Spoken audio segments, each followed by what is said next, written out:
My name is Helena Ward. I am 45 years old, and I work as a senior project coordinator for an international consulting firm, a job that keeps me on the road more often than I prefer. 3 days away at a client summit had left my shoulders tight and my suitcase still half-zipped when I pushed open the front door of my home. I expected the usual: the faint scent of lavender from the hallway diffuser, the hum of the refrigerator, the soft thud of my daughter's footsteps running to greet me. Instead, the house greeted me with a stillness so sharp it felt like a warning. The air was stale, the lights dim, and the warmth that once defined this place had thinned into something unfamiliar. I slipped off my heels, balancing with one hand against the wall. My coat was still draped across my arm when I felt a small tug on my robe. My daughter, Lila, 10 years old, looked up at me with eyes far too heavy for her age. She had always been bright, curious, and alive with questions about the world. But that evening, her gaze was dulled by exhaustion. Her hair clung to her temples as if she had been fighting sleep for hours. She pulled my robe again and whispered, barely audible, "Mom, can I stop taking the pills Dad gives me?" The words sliced through my fatigue. Every instinct in me braced at once. I knelt so that our eyes were level, brushing my fingers gently across her cheek. Her skin felt cool. Her pulse fluttered like a frightened bird. I asked her what pills she meant. She hesitated, glancing over her shoulder as if she feared someone might hear her. Then she reached into her hoodie pocket and placed a small white bottle into my hand. It was unmarked except for a single word written in blue ink: vitamin. The handwriting was unmistakable. I had lived with it for 20 years. I had traced it in birthday cards, grocery lists, and love letters long before our marriage began to fray at its edges. It belonged to my husband, Evan. My stomach clenched. Something cold unfurled within me. I kept my voice steady for Lila's sake and told her she did the right thing by telling me. I held her hand and guided her toward the kitchen, pretending nothing was wrong while every nerve inside me screamed for answers. She leaned her head against my arm, already fighting drowsiness again. The sight twisted my heart with fear and fury. After tucking her into bed, I returned to the bottle on the kitchen counter. I twisted it open. The pills inside were small, pale, and unfamiliar. My breath thickened as I stared at them. Nothing about this felt right. The handwriting on the label, the exhaustion in Lila's eyes, the silence in the house. It all folded together into a truth I did not yet dare to name. But I knew one thing with absolute clarity. Something was happening here. Something intentional. The next morning, before the sun rose, I drove straight to the clinic. The bottle sat in the passenger seat beside me, rattling softly with every turn. The roads were nearly empty, the sky a muted steel color pressing low and heavy. I rehearsed explanations in my head. Each one sounded absurd. A mother bringing in her daughter's vitamins. Yet there was no part of me that believed this was harmless. Dr. Marlin, a seasoned physician with a calm presence, greeted me with polite surprise. He had treated Lila for years and knew our family well enough to sense when something was wrong. He listened carefully as I explained what little I knew. He asked a few quiet questions, then took the bottle without another word. When he returned to the examination room, his expression had shifted. The warmth in his eyes dimmed. His jaw tightened. He pulled the door closed behind him with deliberate care, as if sealing the room from whatever truth he was about to speak. He held the report in his hand, but he did not hand it to me. He looked at me first, searching my face, weighing each second before he spoke. "Helena, these are not vitamins. And whoever gave these to your daughter knew exactly what they were doing." The world dropped out from under me. For a moment I felt weightless, suspended in a silence so deep I could hear my own pulse pounding against my ribs. I pressed my palm to the edge of the exam table to steady myself. He continued explaining, but the words blurred with the rush of blood in my ears. All I understood was this: the life I walked into last night was not the life I believed I had. And the man I trusted to protect our child had crossed a line that could never be undone. When I finally stepped out of the clinic, the morning light felt harsher than usual. The bottle of pills felt heavier in my purse. My hands trembled as I reached for my keys, not from weakness, but from the quiet awakening of something fierce and ancient inside me. A mother's instinct, a woman's final breaking point. It was the moment I realized my life had already split into two chapters, before this morning, and everything after. If you want to follow this journey of truth, healing, and silent justice, feel free to like the video, subscribe, and turn on the notification bell. Your support helps these stories reach those who may need them most. The drive home from the clinic felt longer than it should have, as if every street had stretched itself to delay the moment I would walk back into the life I thought I understood. When I finally pulled into the driveway, the house looked the same as it always had. Pale blue shutters, a porch swing that had not moved since the early years of our marriage, a welcome mat that had faded around the edges.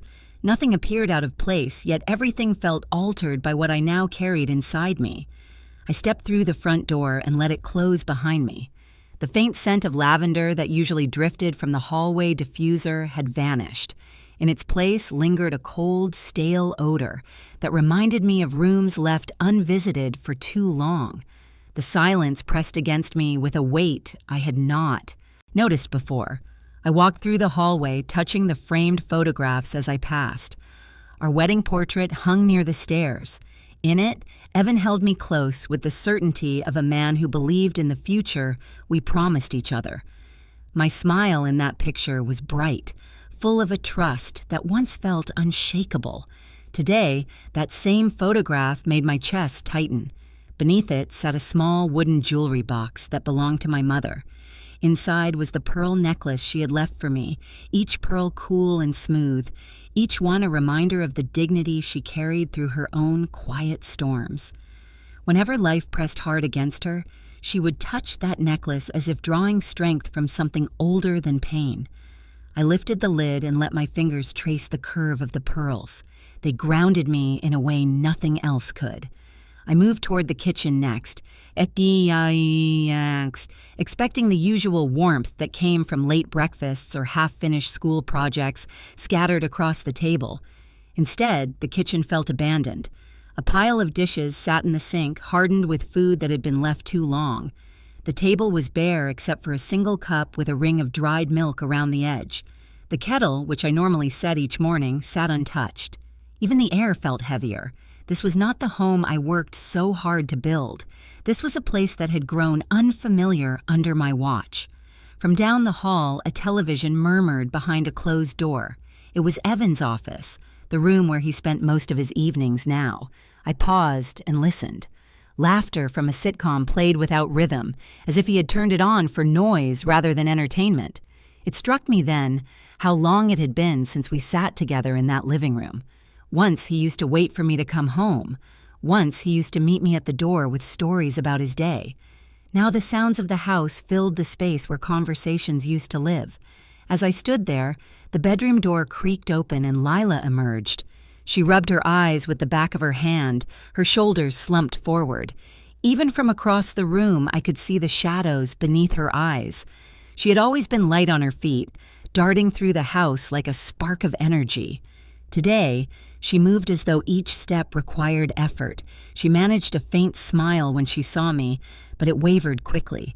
I touched her cheek and felt again that unsettling coolness that had worried me the night before. "Are you feeling all right, sweetheart?" She nodded, though her eyes told a different truth. I helped her sit at the kitchen table and poured her a glass of water. She leaned her head against her folded arms and closed her eyes again. The sight gnawed at the center of my chest. A child should not look this tired. Not at 10 years old, not after only a few hours of being awake. As she rested, a soft knock sounded at the back door. When I opened it, May stood there with a container of warm soup in her hands. She was my neighbor for nearly a decade. A gentle woman in her early 70s who had lived through more storms than she ever spoke about. She had the kind of eyes that could see past polite smiles. The moment she looked at me, her expression softened with concern. "Rough trip, Helena." Her voice held a quiet understanding. I stepped aside to let her in. She surveyed the kitchen, the sink, the empty table, and her sigh said more than words could. She set the soup down and touched my arm lightly. "You look tired in a way that is not from travel," I swallowed hard, unable to respond. Her presence provided a comfort I had not realized I needed. She walked over to Lila and brushed a hand through her hair, a small gesture that somehow felt more nurturing than anything I had seen in this house recently. Before May left, she squeezed my hand with a firmness that lingered. "If you ever need anything, you know where I am." Her voice carried a quiet message. She had noticed something was wrong, and she wanted me to know she would not look away. After she stepped outside, I closed the door and leaned against it. The stillness of the house returned, settling around me like a veil. I looked down the hallway toward Evan's office. The television continued its hollow chatter. A man I once loved more than my own breath sat behind that door, unaware that everything had changed for me. Or perhaps he knew, long before I did, that our connection had weakened into something fragile. I watched the closed door for a long moment. A truth rose inside me, steady and unflinching. Something between us had died long before this morning, something essential, something I could no longer ignore.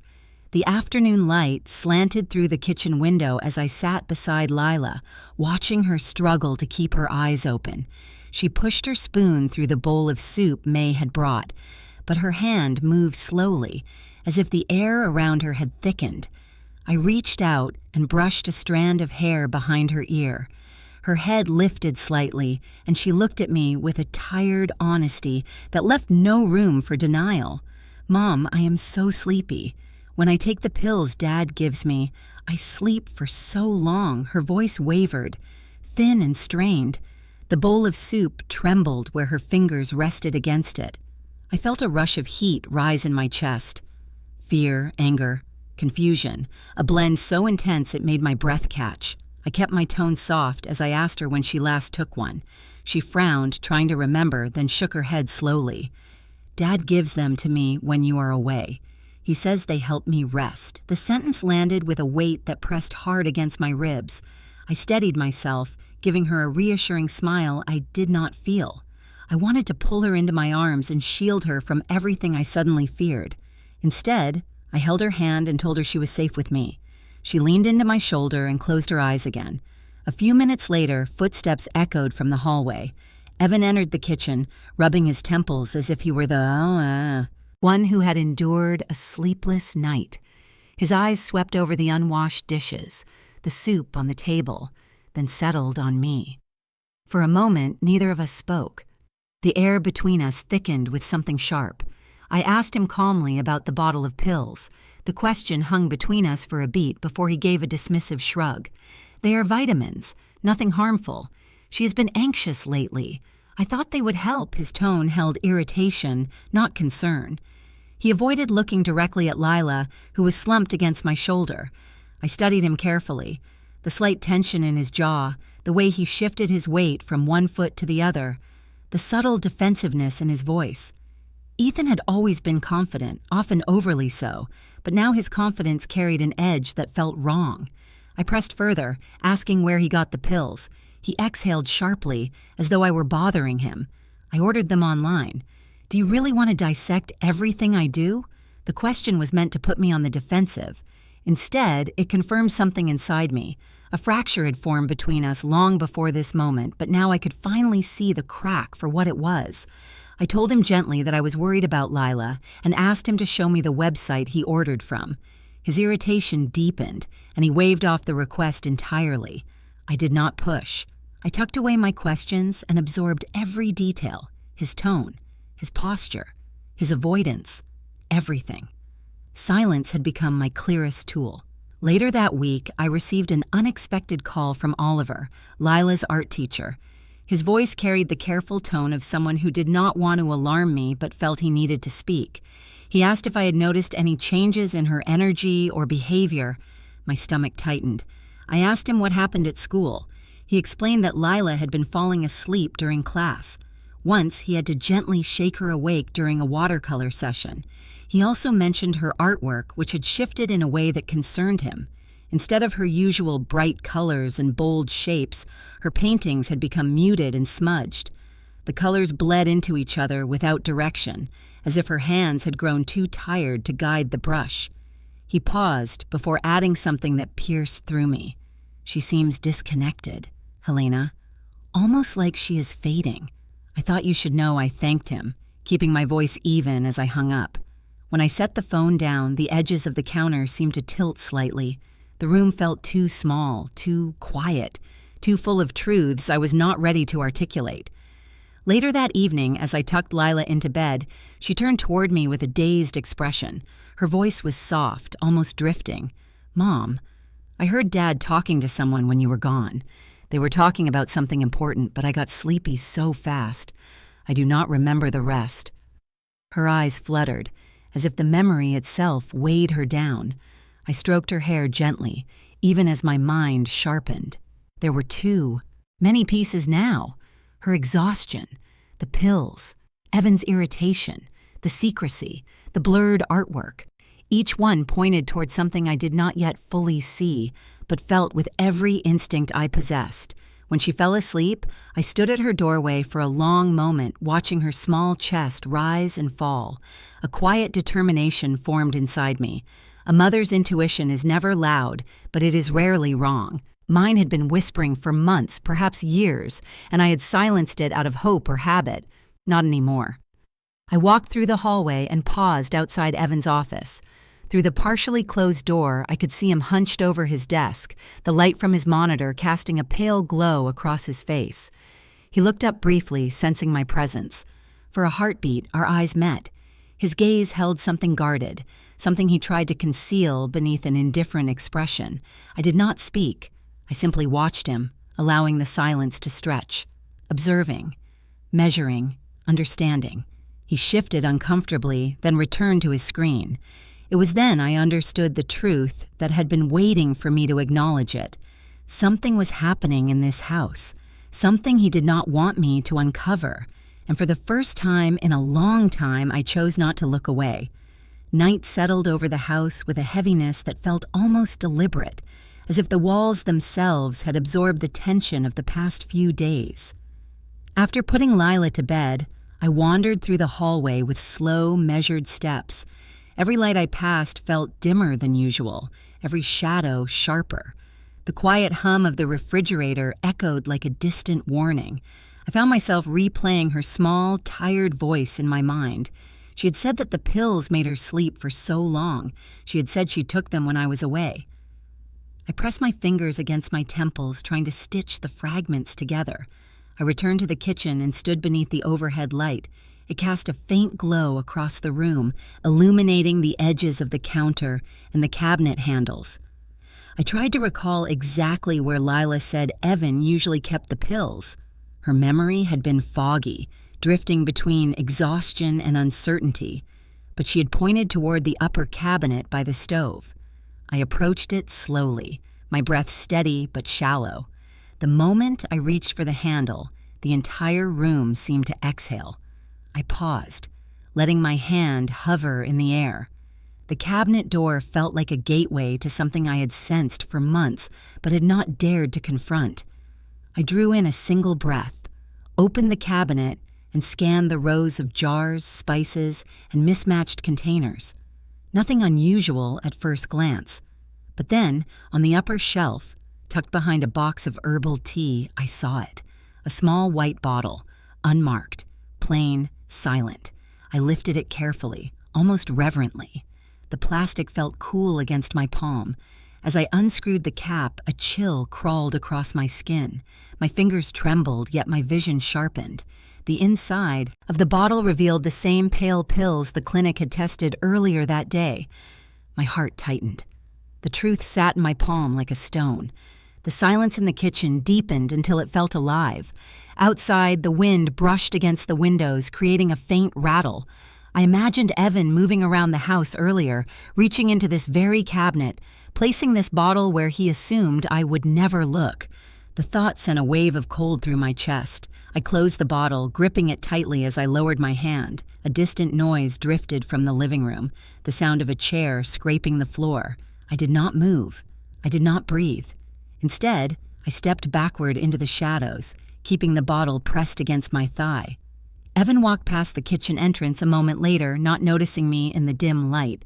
He He muttered something under his breath, something too faint to understand, then disappeared down the hallway toward his office. I stood there for a long time, letting the gravity of what I had discovered settle inside me. Confrontation rose instinctively in my chest, but I swallowed it. I knew better than to charge into a battle I did not fully understand. Silence was not weakness. Silence could be power. I placed the bottle into my jacket pocket and felt its weight settle against my hip like a vow. A soft tap against the window startled me. When I turned, I saw May standing outside on her porch, her house robe pulled tight around her shoulders. The warm light from her living room spilled across her face, casting a gentle glow that contrasted with the darkness of my kitchen. She lifted a hand in greeting, but her eyes narrowed with concern when she saw the strain in my posture. Even through the glass, she sensed something was wrong. Her gaze lingered for a moment, offering quiet support, before she stepped back inside her house and closed the blinds. She had seen enough to understand that something in my home was shifting. I locked the back door, turned off the lights, and returned to my bedroom with careful steps. The bottle remained in my pocket, its presence pulsing like a steady heartbeat. I set it on the nightstand and reached for the wooden jewelry box beside it. When I opened the lid, the pearl necklace caught the low lamplight, glowing with a softness that reminded me of my mother's steady resilience. I lifted it gently, letting the pearls rest against my palms. Their cool surface grounded me, anchoring me to a strength that had lived in my family long before this moment. I sat on the edge of the bed with the necklace around my fingers and the bottle beside me. The hours drifted past without sleep. The house remained quiet, save for the occasional murmur from Evan's office. I did not move. I did not speak. I held the pearls and watched the shadows shift along the walls. This was the first night I allowed myself to see the truth without turning away, and in that stillness, something inside me began to wake. The morning. After that long, silent night arrived with a gray sky and an air that felt strangely hollow, as if the world itself understood that something fragile was about to be exposed. I woke with the pearl necklace still wrapped loosely around my hand and the unmarked bottle resting on the nightstand like a quiet threat. Lila's soft footsteps approached before I had fully risen. She appeared in the doorway, pale and exhausted once again, her shoulders slumped in a way no child should ever be. I dressed her gently and guided her into the car. Her head rested against the window as we drove, her breath fogging the glass in small patterns. The clinic was 20 minutes away, yet each mile felt like a mile into territory I had never crossed as a mother. My hands tightened on the steering wheel, steady but tense. I knew enough from my years working as a nurse to understand that intuition rarely lied. That thought alone made my pulse quicken. Inside the clinic, the fluorescent lights hummed overhead. Lila sat quietly beside me in the waiting area, her legs tucked beneath her, her eyelids fluttering as though sleep controlled her more than she controlled it. When her name was called, I took her hand and followed the nurse to the examination room. The antiseptic smell brought back memories of my early career, long before I left nursing to support Evan while he built his company. Those days had taught me how to read a room, how to read a pulse, and how to read the subtle warnings that bodies whispered before the truth became undeniable. Dr. Marlene entered with his usual calm energy. He greeted Lila first, kneeling to meet her eye level, speaking gently as he asked her a few questions. Then he turned to me with a quiet acknowledgement of the worry behind my eyes. He had known me when I was still working at the hospital. He remembered my steadiness, my attention to detail, and my instinct for what was not being said. He asked for the bottle, and I handed it to him. His eyebrows tightened when he saw the lack of labels and the familiar handwriting on the lid. I watched his reaction closely, every muscle in his face, every pause. Years of medical training had taught me to recognize when a professional sensed a deeper issue. He ordered blood work for Lila, speaking gently to reassure her as the nurse drew her sample. Lila barely winced. She looked at me with a faint smile that reminded me of the little girl she had been at her birthday party last year, laughing with a crown of paper flowers on her head while pink balloons drifted across the living room ceiling. That memory rose with such force that it blurred my vision. The girl at that party had shined with life. The girl sitting before me now looked washed of color, like a watercolor left too long in rain. When the analysis was complete, Marlin returned with a folder held firmly in his hand. He closed the door behind him and pulled his stool closer. His posture told me what his words had not yet spoken. He looked at me directly, not with pity, but with a deep, cautious respect. He had known enough nurses in his career to understand that truth could be delivered plainly. He opened the folder and pointed to the numbers on the page. The results showed a significant presence of a strong sedative, the kind designed not merely to relax, but to induce prolonged drowsiness and impair cognitive clarity, the type of drug that should only ever be prescribed under strict medical supervision. I felt my breath leave my body. The lines on the page blurred for a moment, then refocused sharply. He explained that the concentration was high enough to cause the fatigue, the blurred awareness, the emotional disconnect I'd been seeing in Lila. My throat closed. I pressed my hands against my knees to steady myself. Marlene watched me carefully, choosing his next words with deliberate care. "Helena, I know your background. I know you understand what this means, and I trust your intuition. You have never been careless." His acknowledgement struck something deep in me. He was not speaking to a worried mother alone. He was speaking to the woman who had spent years assessing symptoms, reading charts, and protecting patients. A woman who had set those skills aside for her family. A woman who now needed them more than ever. He took a slow breath and asked the question that settled into the room with the weight of a verdict. "Do you trust your husband?" The air tightened. My pulse roared in my ears. I opened my mouth to answer, but the words did not come. Instead, silence rose in my throat like a truth too heavy to name. I held his gaze as the quiet stretched between us, a quiet that said everything my voice could not, a quiet that carried fear, betrayal, and the dawning understanding that my life was shifting under my feet. I looked down at Lila, resting against my arm, her eyes half closed. The memory of her laughter from that birthday party flickered again in my mind. The contrast stole my breath. I closed the folder gently and handed it back to Marlin. My silence remained my answer. He nodded once, understanding more from that silence than any spoken confession. And in that moment, I understood it too. My trust had already cracked. My path forward had already begun to change. Leaving the clinic, I felt the weight of the truth pressing against my chest, like a stone I could no longer pretend was not there. The sky above was a pale wash of winter blue, sharp and unforgiving. Lila sat beside me in the car, her head resting lightly on the seat, her eyes half closed as though the world around her demanded too much energy. I kept glancing at her, memorizing the rise and fall of her breath, anchoring myself to the reason I could not afford denial any longer. By the time we reached home, a decision had already formed inside me. There would be no confrontation, no raised voices, no accusations flung into the air. I knew Evan well enough to understand that open conflict would give him time to prepare, to hide whatever he had already concealed. Silence, on the other hand, would give me time. And time was what I needed most. After settling Lila into bed, I drove to a small electronics store a few towns over. I chose one far enough away that Evan was unlikely to recognize the location on any receipt. Inside, beneath bright fluorescent lights, I walked aisle by aisle until I found what I needed. A discreet camera no bigger than a salt shaker, disguised as a simple decorative object. Its lens was nearly invisible unless you knew where to look. I purchased two. As the cashier handed me the small box, a quiet steadiness settled into my hands. This was not fear. This was my intention.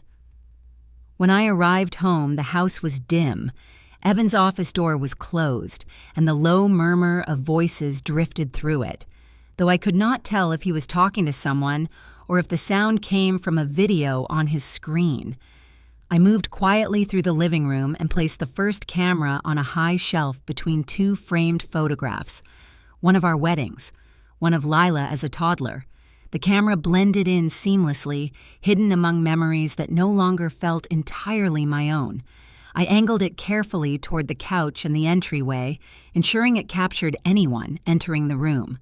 The second camera I tucked inside a decorative vase beneath the side table, allowing it to record a wider angle. I checked the footage stream on my phone until I was certain it was working. My pulse steadied with each confirmation. I had taken the first step in reclaiming control. The next morning, while Evan was in the shower, I called May and asked if Lila could stay with her for a few days. I tried to keep my tone even, offering a simple explanation. A busy schedule. A need for quiet. May did not question me. She simply said yes, her voice carrying the kind of warmth only years of neighborly closeness can create. Lila packed her small backpack without protest, leaning into May with a tired affection when she came to pick her up. Watching them walk toward May's house filled me with relief and a hollow ache. My daughter was safe, for now. Once they left, the house felt larger, emptier. I walked through it with measured steps, listening to the creak of the floorboards and the drone of Evan's printer behind his office door. I entered our bedroom and sat at the small desk where we kept our shared financial documents. I opened the laptop, logged into our joint banking account, and began scrolling. My breath slowed as transaction after transaction appeared in front of me. Some I recognized: utility bills, groceries, routine expenses. Others made no sense at all. A luxury subscription service I had never used. Several online purchases to companies I did not recognize, a withdrawal labeled simply as personal. I clicked deeper into the statements, tracing the timelines. The pattern was unmistakable. These expenses occurred mostly when I was traveling for work. My fingers curled against the edge of the desk. I scrolled further. Then I saw it. A withdrawal from Lila's college fund. Not a small one. Not something that could be brushed off as a transfer or an accounting error. A significant amount had been pulled 2 weeks ago. The explanation field was blank. I stared at the screen, my body tightening as if bracing for impact. I reread the line, making sure I was not misinterpreting it. But the numbers were undeniable. Lila's future, the savings I had built patiently for over a decade, was being drained without my knowledge. The betrayal curled through my stomach like a cold wind. I printed the statements and placed them in a folder, sliding it beneath a stack of old tax papers. I knew Evan rarely touched them. He had always been careless with details. That carelessness was now my advantage. When Evan returned to the living room that evening, I watched him from across the room. The cameras were already recording. He loosened his tie, poured himself a drink, and sat on the couch without noticing my gaze. His movements were relaxed, practiced, and familiar. A man who believed his world was intact. I said nothing. I asked nothing. I simply observed him, letting the silence stretch across the space between us. He glanced at me once, perhaps sensing something different in my posture, in my stillness. But he shrugged it off and returned his attention to the television. Inside, a quiet resolve formed like stone. I no longer needed to confront him. I only needed the truth to reveal itself, and I was ready to watch everything unfold. The following evening unfolded with the quiet precision of a storm that had been gathering just beyond sight. The house was still, almost expectant as dusk settled through the windows. Lila was safely at May's, and Evan assumed she was simply enjoying a sleepover. He did not question it. He rarely questioned anything that did not inconvenience him. I moved through the rooms with deliberate calm, checking the angles of the cameras, adjusting my phone to ensure the live stream was clear. Every detail mattered now.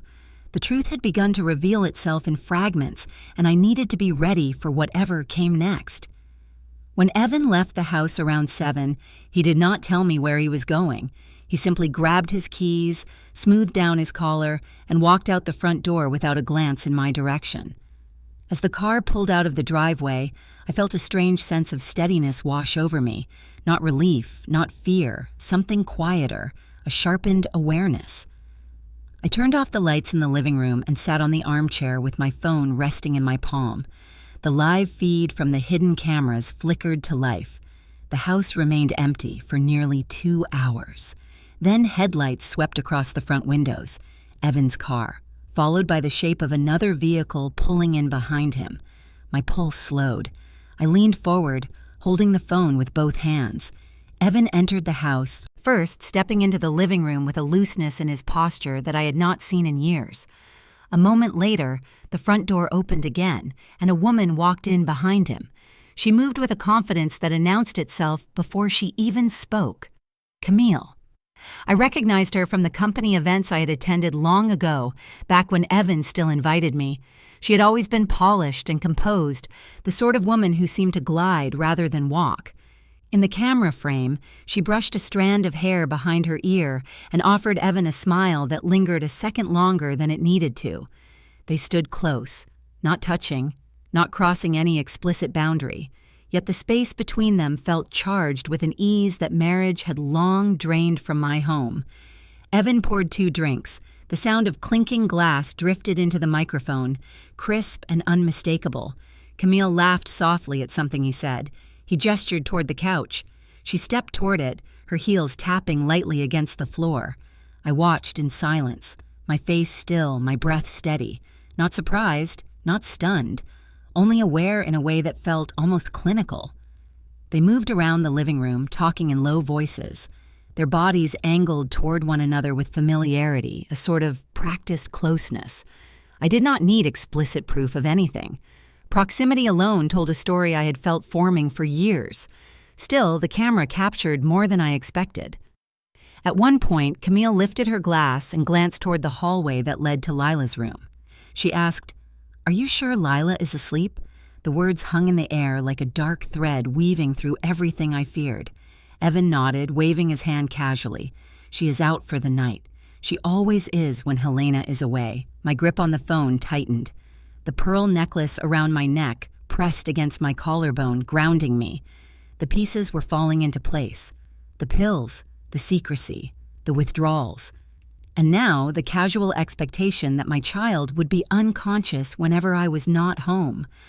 I felt a coldness settle over my skin, reaching from my shoulders down to my fingertips. Not trembling, not breaking, just cold. Camille's voice softened as she set her drink down on the coffee table. "You have everything under control, then." Evan nodded again, leaning back with a self-satisfaction that made my stomach tighten. Their conversation drifted into work topics, deadlines, and travel plans, but the tone carried an intimacy that no camera needed to exaggerate. They moved closer as they talked, standing just a breath apart, the kind of closeness that once belonged to me but had long since evaporated. I watched every second, every gesture, every shift in their expressions.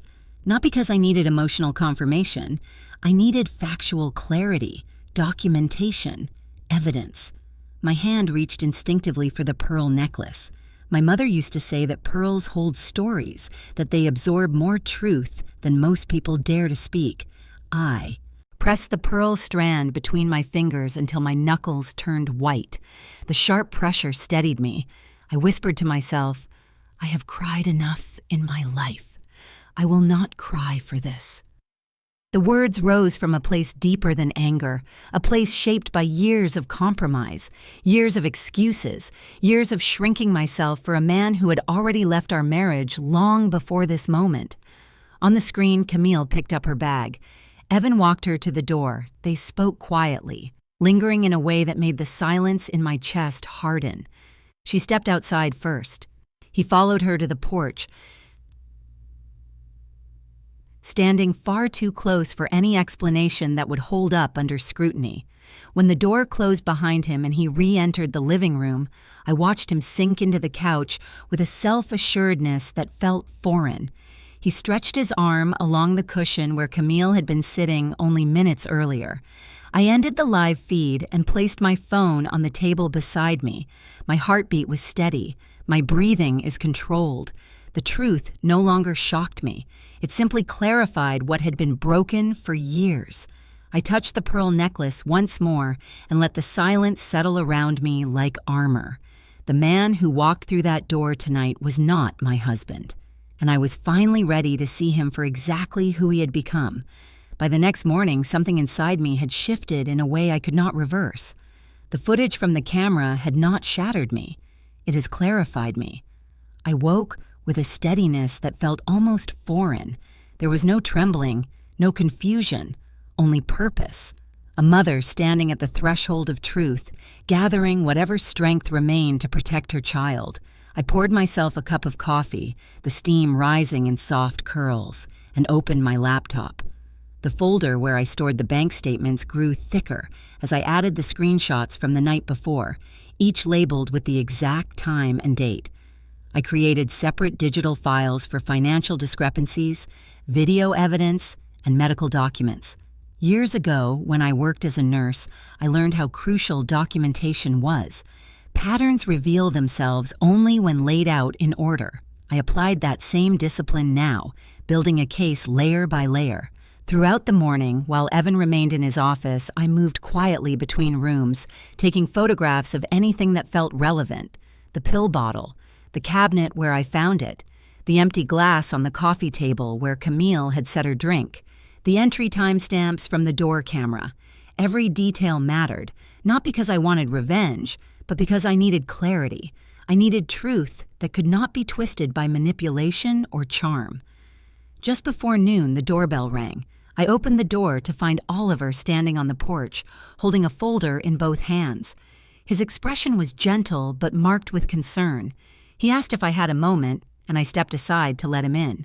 He walked to the dining table and placed the folder down as though it contained something fragile. He said he had gathered Lila's recent artwork from class after noticing a sudden change. He opened the folder slowly, revealing a series of drawings that made my breath hitch. Gone were the bright landscapes and playful animals. In their place were heavy swaths of charcoal, dark circles blending into each other, streaks of black and gray that looked almost frantic. The lines trembled as if drawn by a hand uncertain of the world around it. He selected one drawing and slid it toward me. She used to love color, Helena. She used to laugh while she painted, but now her hands shake. She seems lost. She told me she misses you. She is not herself anymore. His words landed gently, yet they pierced in the way only truth can. I touched the edge of the drawing, my fingers brushing the uneven lines. Every instinct I had ignored for months rose sharply to the surface. Lila was slipping away right in front of me, and the world had been too quiet for me to hear her. I thanked Oliver, and he nodded with the solemn understanding of someone who had seen too many children burdened by things they could not name. As he stepped back toward the door, he paused. Whatever is happening, she needs you fully awake. Do not let anyone dull her light. When he left, the house felt even quieter than before. I gathered the drawings and added them to the evidence folder. Each page felt like a soft cry I had missed, a message my daughter had been trying to send. Shortly after, Evan emerged from his office. I sensed the shift in his energy the moment he entered the room. His movements were sharper, his gaze more calculated. He had noticed something. Perhaps it was the way I carried myself, or the absence of Lila's laughter, or the way silence no longer felt submissive when it came from me. He leaned against the doorway, arms crossed, his eyes narrowing. "What are you doing behind my back?" His voice held an accusation he had not earned the right to ask. I felt the heat rise inside me, but I kept my expression calm. My mother used to say that silence can be a doorway or a wall, depending on the strength of the person standing inside it. I met his gaze without flinching. I replied softly, "We all have secrets, Evan." The words left my mouth with the weight of a truth he could not decipher, yet could not ignore. His jaw tightened. His eyes flicked to the laptop, the documents on the table, the space where the evidence folder had been before I tucked it away. Something unsettled him. He sensed the shift, even if he did not yet understand its direction. He asked again what I was doing, his tone rising slightly. But I did not repeat myself. I simply turned away and continued organizing the kitchen counter. My silence created a distance he could not cross. He stood there for several seconds before retreating back into his office, the door closing with a sharp click. Once he was gone, I let out a slow breath and touched the pearl necklace resting against my collarbone. The surface felt cool, steady, unbroken, just like the woman wearing it. Everything around me was shifting, yet I remained anchored. I was beginning to see myself clearly again, not as a wife who had been shrinking out of habit, but as a mother awakening to the power she had forgotten she possessed. The unbroken part of me was rising. For the next 2 days, I moved through the house with a stillness that was deliberate. every step, every word, every glance. I was careful, collected, controlled. Silence had become my strongest ally, and the cameras continued recording while Evan remained unaware of the truth they carried. But silence can also unsettle a guilty man. And eventually, it did. It happened late on a Wednesday afternoon. The light outside had begun to fade, and the living room was washed in a muted amber glow. I was sitting at the dining table, sorting through documents with slow precision, when I heard Evan's footsteps behind me. There was an urgency in them, a sharpness. When I turned, he was standing near the bookshelf, staring at one of the decorative objects resting there. His hand hovered over it, his brow furrowed. He picked it up, turning it between his fingers, the hidden camera. The angle must have shifted slightly, just enough for him to notice the small lens if he looked closely. I remained still, watching him with a calm that disguised the rapid thrum beneath my ribs. He turned to me, his expression tightening. "Are you spying on me?" His voice cracked with a mix of indignation and fear. Not guilt, but fear of exposure. I did not stand. I did not react. I simply met his gaze with a steadiness that made him falter for a brief second. He set the object down with a force that made the shelf rattle. "What is this, Helena?" I closed the folder I was working on, aligning the papers neatly before speaking. "You tell me." He blinked, thrown off by my tone. He expected outrage. He expected anger. He expected a version of me that had long ago disappeared. Instead, I offered only a quiet boundary he did not know how to navigate. He stepped closer, his voice rising. "Why would you put something like this in our house?" I held his gaze, unflinching. "Why would I need to?" The question hung in the air like smoke, drifting slowly toward him. He shifted his weight, running a hand through his hair with a forced laugh that did not reach his eyes. "This is ridiculous. All I have ever done is take care of this family. I only give Lila those vitamins to help her sleep better. She has been anxious. I told you this, I studied him. The way his jaw tightened, the way his eyes darted toward the hallway where Lila's room once held his control. He was building a story, a justification. But the cracks showed. I asked softly, "Why does she need help sleeping only when I am gone on work trips?" The room fell silent, a heavy, weighted silence that settled between us like a verdict. Evan opened his mouth to respond, but no words came. He looked away, then back at me, as if searching for an explanation that might satisfy both of us. None existed. My pulse steadied. My breath softened. Silence expanded between us, filling the space where excuses should have been. He tried again. "I just want what is best for her," I repeated. "Why only when I am gone?" He swallowed hard. The muscles in his throat shifted. He still did not answer. The quiet stretched further. It was not passive. It was not weak. It was the kind of silence that reveals truth by refusing to cover it. I watched him begin to unravel, the realization settling in that he no longer understood the woman standing before him. The version of me he was accustomed to, the one who filled silence with explanations and apologies, no longer existed. He took a step back, then another, as though my stillness was pushing him away. His voice softened, turning uncertain. "Helena, what are you doing?" I stood slowly, feeling the weight of the pearl necklace resting against my collarbone. I had worn it intentionally that morning. It reminded me of my mother's strength, the strength she carried quietly through every hardship. I walked toward him until only a short distance separated us. His breath hitched, ever so slightly. I said, "I am paying attention." He stared at me, confusion spreading across his features. He had expected confrontation or tears or anger. Instead, he found something steadier, something anchored, something he could not predict. I took another step closer, lowering my voice until it was almost a whisper. "And I am done being blind." His eyes widened, just enough for me to see the truth inside them. No remorse, not misunderstanding. Fear. I held that moment the way a surgeon holds a scalpel. Precisely, calmly, intentionally. He asked again, "What are you doing behind my back?" I met his eyes, letting the quiet settle into the space between us. "We all have secrets, Evan." The line landed with a weight he did not know how to bear. He stepped back as if the floor beneath him had shifted. He studied my face, searching for the woman he once controlled, the woman who had softened every argument. She was no longer there. I turned away from him, returning to the table with slow, deliberate steps.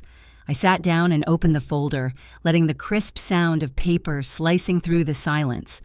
Behind me, he hovered, uncertain, unsteady. And for the first time in years, I felt utterly, undeniably in control. The morning after our quiet confrontation arrived with an uneasy stillness.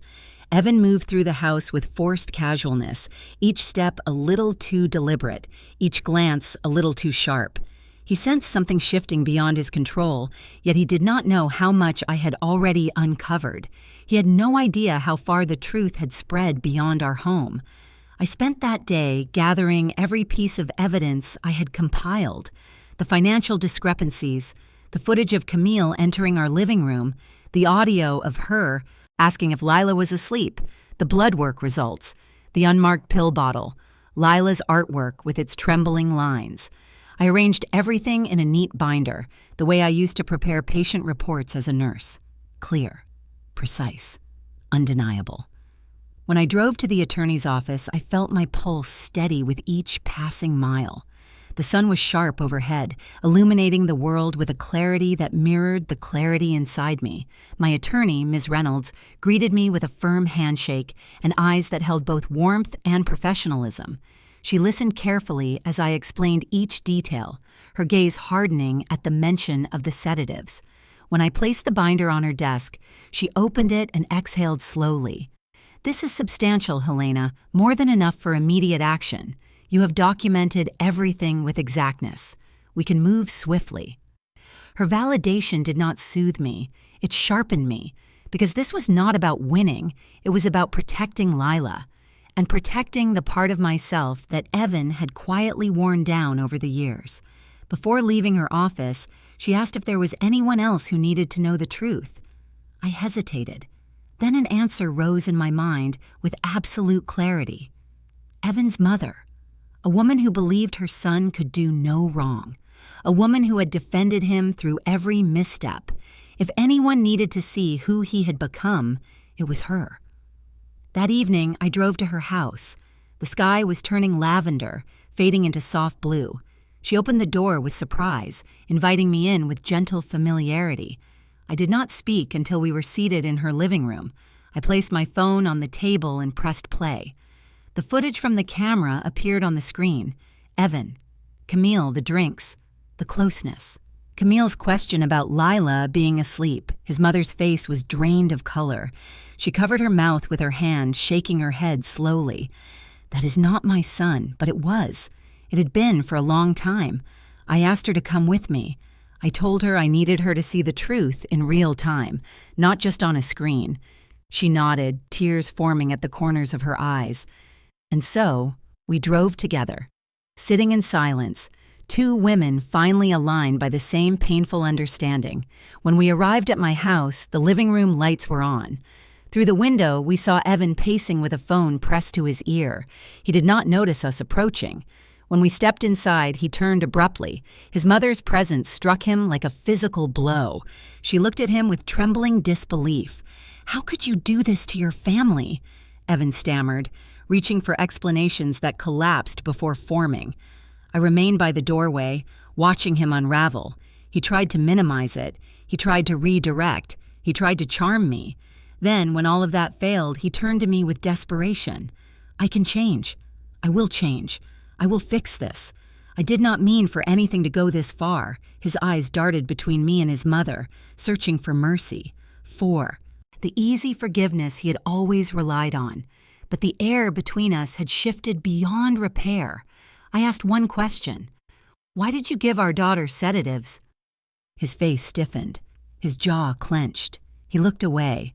The silence that followed was long and merciless. His mother gasped softly, covering her chest with her hand. He muttered, "I just wanted her to rest. She gets anxious when you leave." I was trying to help. My voice remained calm. "Why does a child need to be unconscious when I am away?" He had no answer. His silence told the truth more clearly than words ever could. I stepped closer, feeling the pearls against my skin, cool and steady. I met his eyes with a clarity that reached all the way through me. "You say you can change, but so can I. And I have. I am not closing my eyes anymore." He flinched, not from my volume, because there was none, but from the certainty in my tone. The pivot line settled between us like a quiet door closing. His mother lowered herself into a chair, tears slipping down her cheeks. She had finally seen her son for who he had become, and I had finally seen myself for who I needed to be. As I walked toward the hallway, Evan reached out as if trying to grasp something that no longer existed. "Helena? Please." But I kept moving, because something inside me had already crossed a threshold, and there was no turning back. The man standing in that living room was no longer a husband, and I was no longer a woman willing to live in the dark. The morning of the custody hearing arrived with a thin veil of fog over the courthouse steps. As I walked toward the entrance, I felt the cool air settle against my skin, steadying my breath. My attorney walked beside me, speaking softly about the order of proceedings, but her voice felt distant beneath the swirl of memories rising in my mind, because as I pushed open the heavy courthouse door, I was suddenly 22 again, standing in a white dress, holding Evan's hands beneath an arch of flowers. His eyes were bright, almost boyish, as he promised to build a life with me. I remembered the warmth in his voice when he vowed to protect our future family. I remembered believing him without hesitation. I remembered the feeling of stepping into a future where love felt unshakable. The memory faded as quickly as it came, replaced by the sharp echo of my footsteps along the hallway floor. The courtroom was already filling. The judge reviewed papers at her bench. Attorneys whispered to their clients. The tension in the air felt clinical, controlled, nothing like the turmoil beneath my ribs. Evan arrived a few minutes later. His shoulders slumped. His tie was crooked. The confident man who used to stride into rooms as if they belonged to him now sat quietly, his hands clasped together. He did not look at me. Not once. Camille was not with him. Her absence settled over the room like a shadow. Whatever role she had played in his unraveling, she now chose distance. The proceedings began. Ms. Reynolds presented the evidence with calm precision. She laid out the financial discrepancies, the withdrawals from Lila's college fund, the footage of Evan and Camille, and the blood work results. She handled each piece with the objectivity of someone who understood the stakes but refused to dramatize them. Her tone was measured. Her movements were controlled. She allowed the truth to speak for itself. As she spoke, my gaze drifted to the judge. The woman listened intently, her expression tightening only when the sedative levels in Lila's bloodstream were mentioned. A mother, perhaps, or someone who understood the gravity of violating a child's trust. When it was my turn to testify, I stood with my hands clasped to steady the tremor in my fingers. I spoke clearly, not from anger, but from experience. I explained what I had seen, what I had sensed, what I had documented. I did not raise my voice. I did not cry. I simply told the truth. Halfway through my testimony, another memory surfaced. A quiet one. A night years earlier when Lila was 2. She had woken crying after a bad dream, and Evan had fallen asleep on the couch while I rocked her for hours. I remembered whispering to her, kissing the top of her head, promising silently that I would always be the one to protect her. Standing in front of the judge now, I felt that promise rise inside me again with new strength. Then came Evan's turn. He walked to the witness stand slowly, avoiding my eyes. When asked about the pills, he hesitated, choosing each word with trembling uncertainty. He insisted he only wanted to help Lila sleep. He insisted he never meant harm. But his voice lacked conviction. He had explanations, but none that stood up against the evidence. And when questioned about the footage of Camille, he simply lowered his head. He did not deny anything. He simply surrendered beneath the weight of it. His mother sat in the back row, her hands clasped together, her face wet with quiet heartbreak. She did not speak. She did not intervene. She simply watched her son come undone. After hours of testimony and review, the judge left the room to deliberate. I sat still, feeling the pearl necklace against my collarbone. I held one of the pearls between my fingers, grounding myself in its familiar coolness. I thought of my mother. I thought of the resilience she carried through her own storms. I wondered if she would be proud of the woman I had become. When the judge returned, the room fell silent. She spoke clearly as she granted me full custody of Lila. Her reasoning was straightforward. The evidence demonstrated risk. The inconsistencies in Evan's testimony were significant. The safety of the child was paramount. I did not exhale until she asked if I understood the ruling. I nodded, my voice steady as I replied that I did. Across the room, Evan sat motionless, his head bowed, his hands clasped tightly. He did not protest. He did not argue. The collapse was complete. He looked small in a way I had never seen before, not humbled, hollowed. The judge dismissed the court and the people around us began filing out. I remained seated for a moment longer, letting the truth sink into my bones. I had not won through anger. I had not won through noise. I had won through truth and the quiet strength of refusing to look away. As I stepped out of the courtroom into the crisp afternoon air, I felt a painful clarity settle inside me. Marriage vows can crumble. Love can erode. Trust can break beyond repair, but motherhood endures, and I had finally chosen to stand in the light. No matter how much it burned, the weeks following the trial unfolded with a gentleness I had forgotten was possible. The turbulence of the courtroom settled behind us like a storm that had finally exhausted itself. Once the custody ruling was finalized, I found a small apartment near the lake, a place where the air smelled of pine, and the mornings arrived with soft ripples on the water. It was modest, simple, nothing extravagant, but it felt like a place where healing could begin. Lila and I moved in on a bright Saturday morning. She carried her sketchbooks pressed against her chest as if they were fragile treasures. I carried boxes that felt lighter than they should have, maybe because they represented a life no longer shadowed by fear. The apartment had large windows facing the lake, allowing sunlight to spill across the floors in long golden stripes. The first time Lila stepped inside, her shoulders eased in a way I had not seen in months. She wandered from room to room in quiet awe, touching the walls, peeking into corners, and finally settling near the window where the view stretched wide and serene. She asked if she could set up her art supplies there, and I told her yes. Her smile, still gentle but no longer dimmed by exhaustion, felt like the first sign of spring after a long winter. Over the next few days, I watched her slowly return to herself. The dark circles beneath her eyes began to fade. Her posture straightened. Her laughter, soft at first, gradually grew warmer. When she picked up her paintbrush for the first time since moving in, I held my breath. The colors she chose surprised me. Soft yellows, pale blues, hints of lavender, colors that breathed rather than suffocated. Her brushstrokes were steadier now, less frantic, more hopeful. She painted the lake and the sky, blending them into a quiet harmony.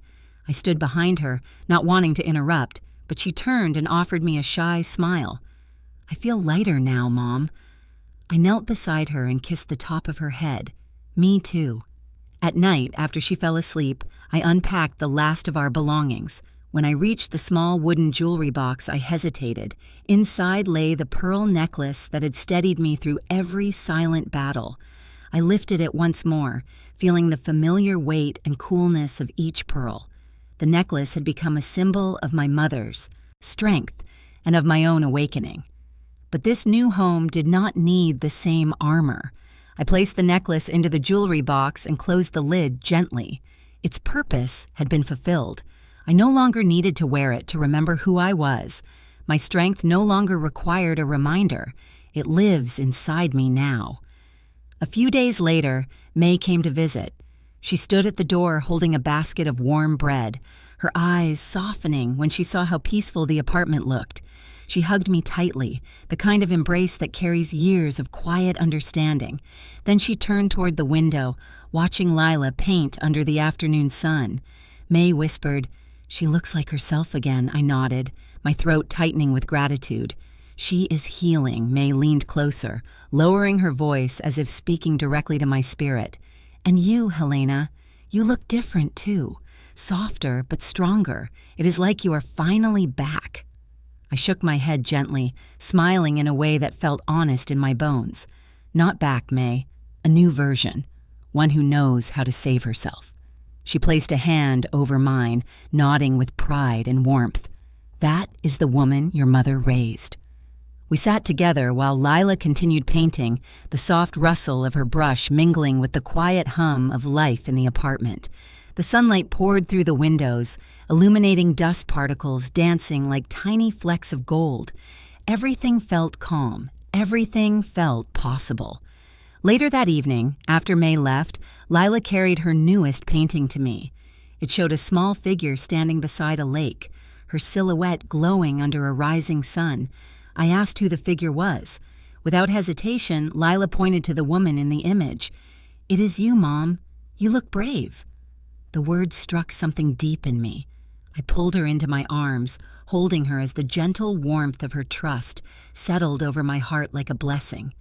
In our new home, there were no shadows of the past lingering in corners, no tension humming beneath the floorboards, no secrets hidden behind closed doors, only light, only healing, only the slow reclamation of a life I had nearly forgotten was mine. As I stood by the window that night, watching the moon reflect across the still water, I understood deeply that leaving was not the end. Leaving was the beginning, and for the first time in a very long time, my heart did not hurt. Late one afternoon, as the sun dipped low over the lake, I stood by the window and watched Lila run across the yard behind our building. The light caught her hair, turning each strand into a thin ribbon of gold. She laughed as she chased the shadows of tree branches swaying in the breeze. Her steps were light again, no longer dragged down by exhaustion or confusion. She ran with the freedom of a child who had been returned to herself. The open window let in a warm gust of air, carrying with it the soft tinkling of the wind chime May had given us as a housewarming gift. The delicate notes drifted through the apartment, brushing against my skin with a gentleness that made my throat tighten. Healing, I had learned, made itself known not through grand declarations, but through small, steady sounds. A calm breath, a clear morning, a child's laughter returning after too long an absence. I sat near the window, letting the sunlight pool around my feet. The apartment was quiet except for the wind chime and the distant hum of traffic. I inhaled slowly, feeling each breath settle deeper into me. For the first time in years, silence no longer felt like a warning. It felt like peace. I spoke softly, not to anyone in particular, but to the air around me. You do not need to shout to be heard. You only need to stand up and walk away. The truth of that sentence settled in my bones. For a decade, I had believed that keeping quiet kept my family together. I had mistaken silence for sacrifice. I had told myself that endurance was a form of love. But all the while, my daughter had been watching me, learning from me, and the lesson she needed was not endurance. It was safety. The hardest truth I had faced in this entire journey was not Evan's betrayal. It was my own. The betrayal of my instincts. The betrayal of the part of me that knew long ago that something was wrong. I had stayed silent for 10 years because I feared that speaking would break the family. But silence had broken me in ways I did not understand until I saw my child slipping through my fingers. I pressed my palm against my heart, letting the warmth remind me that the woman I used to be was gone, not erased, transformed. Behind me, the wooden jewelry box sat on the shelf, closed. Inside it, the pearl necklace rested quietly, no longer needed as armor. I had worn it through my darkest nights. I had gripped it when the truth threatened to crush me. But now, I let it remain in the box. My strength did not belong to the necklace anymore. It belonged to me. I walked outside to join Lila. She spotted me instantly, running into my arms with the same wide-open trust she had carried as a toddler. I lifted her and spun her gently, her laughter spilling into the fresh air. When I set her down, she looked up at me with a seriousness far beyond her 10 years. "Mom, are we safe now?" I knelt so our eyes met, brushing a leaf from her hair. "Yes, my love, we are safe, and we will stay that way because I am awake now." She nodded, satisfied, and ran back toward the water's edge, her small figure glowing in the slanting sunlight. I watched her for a long time, memorizing the way her arms opened wide when she twirled, the way her feet splashed through the shallow water, the way she tilted her head toward the sky as if feeling its warmth for the first time. Standing there, I felt the full weight of the last 10 years lift from my shoulders. Not entirely gone, but light enough for me to carry without breaking. Healing, I realized, did not erase the past. It redefined it. It offered new space to breathe. I looked toward the horizon and spoke, words that had lived inside me for months. We all have secrets, Evan, and mine is that I finally learned how to choose myself. The wind carried the sentence across the lake, scattering it like seeds. Seeds that would take root in the life I was building now. Seeds that would grow into a future where my daughter did not inherit silence as a form of survival. As the sun began to sink, coloring the sky with streaks of rose and gold, I sat on the grass and pulled my knees to my chest. I listened to the wind chime. I watched Lila. I let myself feel everything. The grief, the relief, the victory, the softness. It all belonged to me now, woven into the quiet strength I had reclaimed. When Lila finally ran back and rested her head on my shoulder, I wrapped my arms around her and whispered, "We are going to be all right. Better than all right. We are free." The moment settled around us like a warm blanket, a soft, undeniable closure. Not an ending, but a beginning with room to breathe. And as the sky darkened and the first evening star blinked into view, I turned toward the imagined audience of people who carried their own quiet battles and said gently, "If you have lived through something like this, share your story. None of us should have to stay silent alone."